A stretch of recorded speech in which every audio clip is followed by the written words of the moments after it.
What happens after the stroke? It may not be possible to prevent a stroke.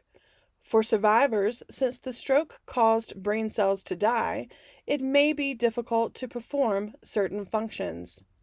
Some common conditions after stroke include muscle weakness or paralysis, problems with balance or coordination, problems producing speech sounds called dysarthria or apraxia of speech, problems with language called aphasia, like this man who has a hard time finding the right words to say,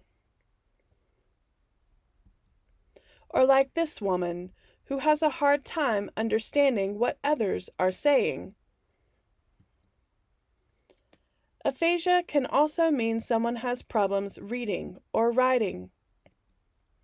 After stroke, there may be problems with thinking abilities like attention, memory, and problem solving. These cognitive problems can also make communicating with others very difficult.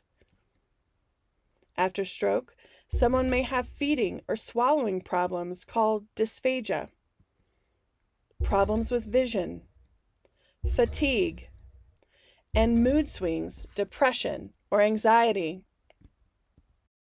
A stroke survivor may experience one of these problems, or they may experience several of these problems. Common conditions will improve the most in the period of time immediately after the stroke. These improvement phases are called acute and subacute recovery. Some problems may still persist and become chronic disabilities. Importantly, this is called the chronic recovery phase, which means that even though problems have persisted, and even though recovery may be slower, recovery of functions can still happen for many, many years after the stroke. To optimize recovery, it is important to work with a team of professionals.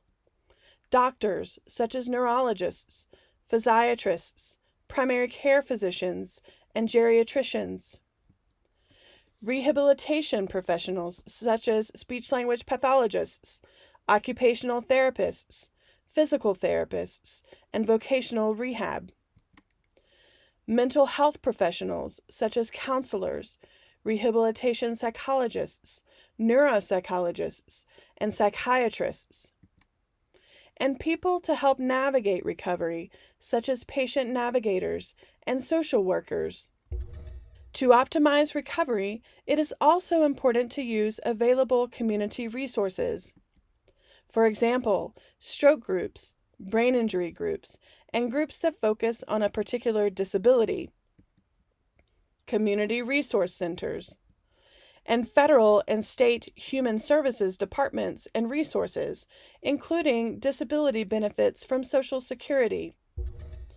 To optimize recovery, it is important to have the support of family members, friends, and community, and to remember that the impact of stroke extends beyond the survivor, rippling outward to family members or friends who may be serving as care partners. Caring for someone with stroke is often associated with increased strain, burden, and stress.